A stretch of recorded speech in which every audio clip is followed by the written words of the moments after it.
Hi, good morning, everyone. Can you hear me? I hope everyone can hear me. So I want to just say a quick thanks to everyone for having me here today. I really did enjoy listening and learning about all the new innovative ways the OEI team has pivoted to accommodate and meet employer needs. Like yesterday, Chairman Daniel mentioned how the OEI team reprogrammed funds to assist with COVID-19 pandemic and are streamlining their skills application to expedite their processes. And not only that, I've seen that they've added several new staff this year. And it reminds me, the OEI team reminds me of the characters in a book I read many moons ago called Who Moved My Cheese by Dr. Spencer Johnson. And those of you who may have not read the book, it's a very light-hearted story of four different characters: Snip, Scurry, Hem, and Haw, as they try and search, find, lose, and rediscover their favorite food, which is cheese, of course. Everything is fine until one day someone moved their cheese. And at the core of the story is about change. Change happens. Anticipate it, adapt to it, learn it, embrace and enjoy it. And that's what the OEI team has done, quite frankly. And also to all the attendees who are on this amazing conference. The sheer fact that you're attending this two-part virtual conference when you'd normally be in a hotel ballroom means that you are adapting. So I'm excited to be here today because as a collective, we're bringing immense positive change to Texans. And today I have the pleasure of giving you a quick update on what's new in the apprenticeship world and how apprenticeships continue to help employers skill up their workforce. And additionally, I'll touch on how apprenticeships can help you as an entity and share a funding opportunity we recently announced. Then I'll close out the session with resources you can use, and then we should have time for a few questions. So, oh, great, that's already on the next slide. So my name is Ann Pham, and I have the honor and the privilege of representing our TWC Office of Apprenticeship. I serve as the lead business engagement specialist. So what does that mean? It means that I engage with employers, educational training providers, chambers, EDCs, and other entities who are interested in becoming a registered apprenticeship program or expanding their existing program. And I was trained by DOL to understand the apprenticeship standards and their documents. I'd like to mention that our TWC Office of Apprenticeship works in partnership and collaboration with the DOL Office of Apprenticeship, and we are deeply grateful for their continued support. Now, I work with a wonderful team. They are my colleagues. They are extremely talented, bright, and dedicated to their profession. So I'd like to introduce them to you. So can we go to the next slide, please? Our apprenticeship team, or A team, as we like to call ourselves, includes our director, Desi Holmes. And for the rest of the A team, we are called apprenticeship specialists. Collectively, our team is responsible for establishing new and expanding registered apprenticeship programs statewide, including developing the plans, policies, procedures, standards, and guidelines for registered apprenticeships. Additionally, we have a grant manager who administers all contracts and grants related to apprenticeships. So we have George McIntyre, Tara Cole, Alicia Boyd, Kimberly Patterson, and myself. And I'd like to make a quick announcement. We're expanding our team. We posted a new job opportunity for a contract specialist to join us. So if you or anyone you know who may be interested in this position, please go to Work in Texas and apply there. And if you have any questions about apprenticeships or would like to contact us at any time, please send us an email at apprenticeshiptexas.twc.state.tx.us. Did you get all the dots? There's a lot of dots. So Anyway, it's posted there on the slide deck and you can jot it down. Next slide, please. So what is registered apprenticeship? Registered apprenticeship is a career pathway where individuals can learn and earn at the same time. It includes a paid job where you earn a competitive wage from day one, plus an education where you gain knowledge with structured learning and on-the-job training, which results in an industry-recognized credential. It truly is a proven workforce solution where employers use to skill up their employees. Registered apprenticeships have a proven track record of producing strong results for both the employers and employees. According to DOL, 94% of registered apprentices are employed upon completion of their apprenticeship. And for every dollar employers spend, they receive $1.47 on return on investment. And currently, we have 546 active programs in Texas, and we dipped slightly below 20,000 active apprentices. Now, prior to the COVID pandemic, we were well over 21,000 active apprentices, but we also expect that number to change and to grow in the near future. Another development we had this year is that we had a funding opportunity that allowed not only local workforce development boards, but also community colleges, technical colleges to apply for funds to support capacity building through the development of apprenticeship navigators. Now, these navigators are an extension of us, and they will promote apprenticeship as an effective tool for developing a workforce. 6 areas were awarded an Apprenticeship Texas expansion grant. And they were Austin, Houston, Corsicana, Arlington, El Paso, and McAllen. These navigators will be mentored in the fundamental foundation for getting an apprenticeship program started and will serve as a key point of contact to assist future partners throughout the process from conception to implementation. Next slide, please. So where has registered apprenticeship then and now? How has it changed and how has it remained the same? So historically, the construction industry has been the foundation of registered apprenticeships for over 80 years. And while construction and manufacturing are still strong industries, we're seeing a huge diverse range of industries adopting the apprenticeship model. So in our last panel, we just heard about cybersecurity defenses. What an amazing occupation. So some of the industries that are now transitioning is healthcare, information technology, transportation, financial services, and telecommunications. Employers are choosing this tried and true proven strategy of workforce development via the workforce apprenticeship system. And we're seeing continual growth because employers have an aging workforce and need to replace these individuals. And as new innovations and technology require new skill sets, these employers are constantly and continually upskilling their workforce. We've seen a lot of growth in registered apprenticeship across the state. Yesterday, we heard about Tesla and the new Giga factory they're building in Austin. They are a registered apprenticeship program. Bombardier, a Canadian-owned advanced manufacturer in the aerospace industry, recently got registered and will be bringing over 100 of jobs to Red Oak, Texas. Freshpet, a pet manufacturing, is constructing a multi-million-dollar facility in Ennis, Texas, which is expected to create over 400 new jobs.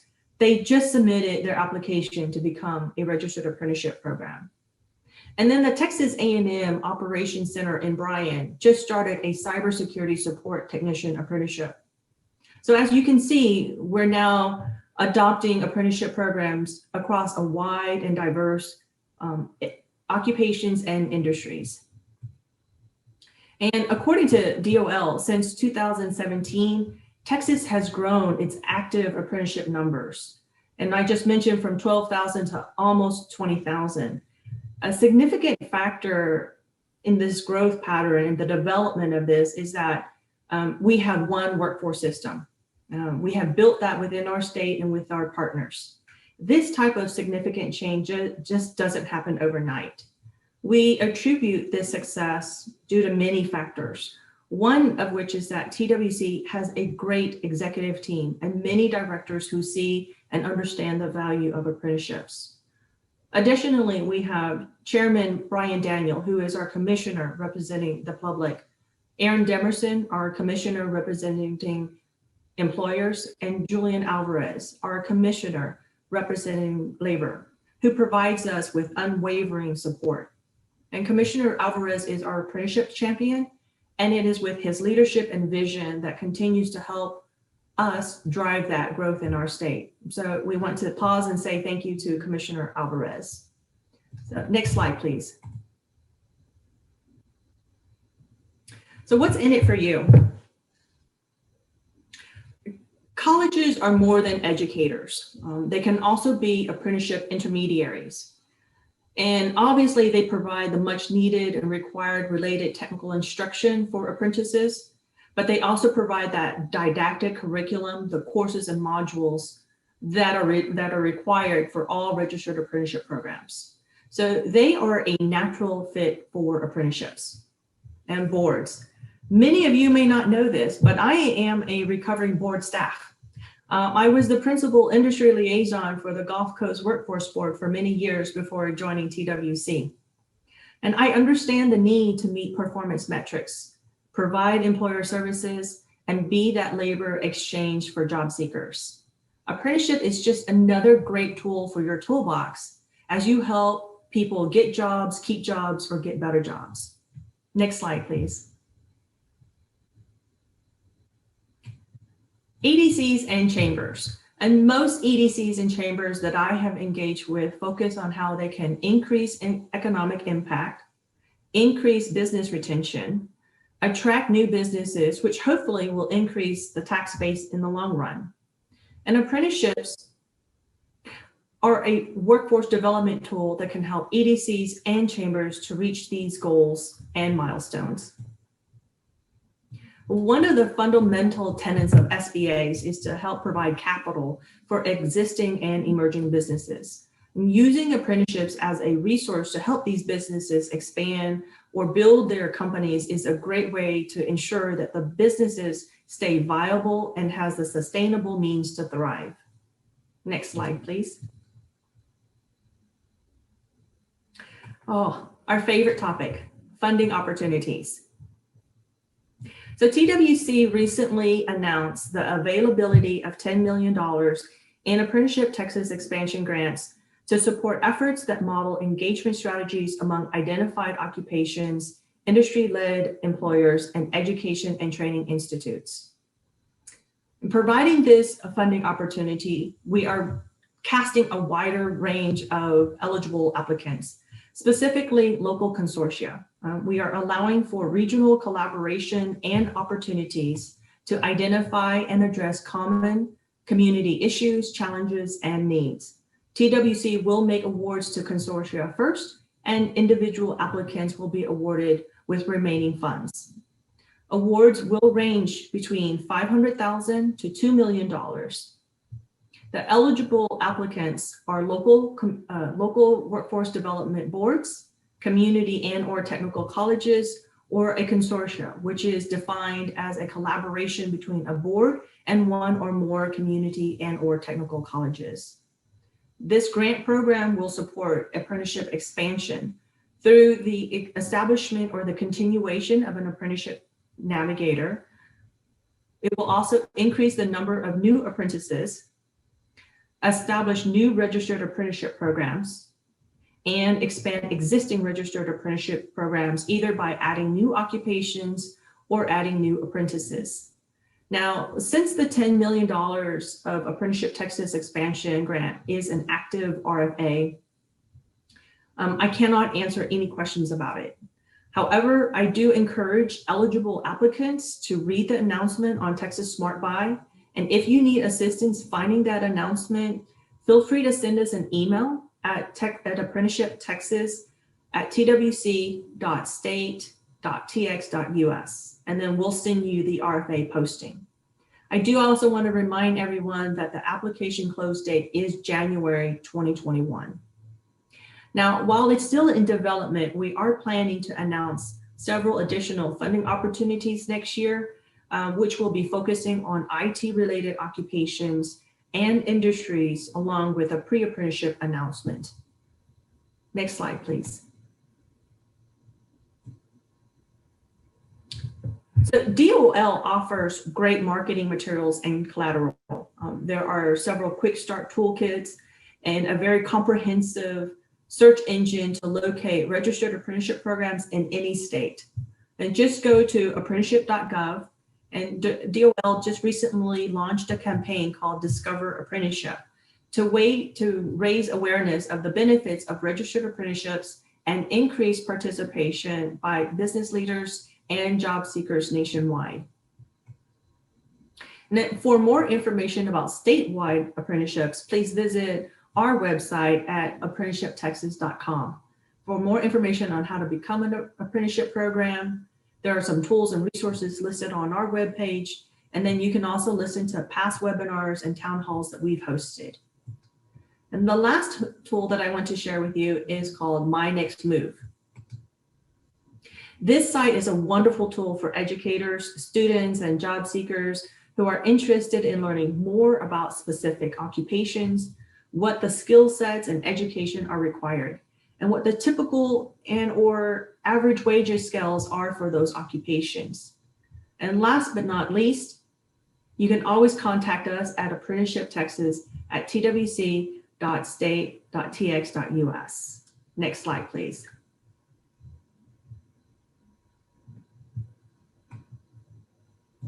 So now we have a few minutes for questions. I'm going to ask Matt to assist me, and if there were any questions that may have come in during the session. Hey, Matt. Hey, Ann, great job. We did have a couple questions come in. So the first one is there a difference between the US DOL apprenticeship and state-run apprenticeship programs? So for us, for the state of Texas, they are one and the same.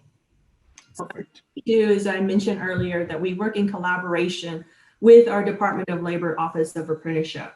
So what that means is that the federal government has designated Texas as an OA state, which is an Office of Apprenticeship. That means that we as TWC employees, we can help the individual businesses or interested parties to become a registered apprenticeship. We can help develop those application documents with them, walk them through the requirements, explain any definitions that they may not understand.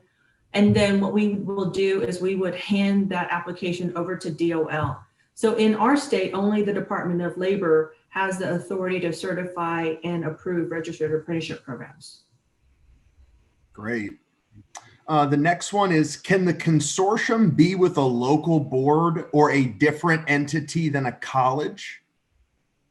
It can be with a local board, but I would have to refrain from asking, well, it can be with a board, and any other questions, I'd have to say that we have a contract specialist and an RFA person to answer those questions. Got it. And one last question, Ann, who operates the apprenticeship programs? Oh, that's a great question. So every apprenticeship program has a sponsor, and the sponsor is responsible for the overall operation of that program. Now, the sponsors can be a single business or a consortium of businesses, and they can also be a range of workforce intermediaries, including an industry association or a joint labor management organization. Certainly community colleges can serve as a sponsor. But regardless of who serves as that sponsor, Matt, apprenticeships are always employer driven, and employers are involved throughout that process.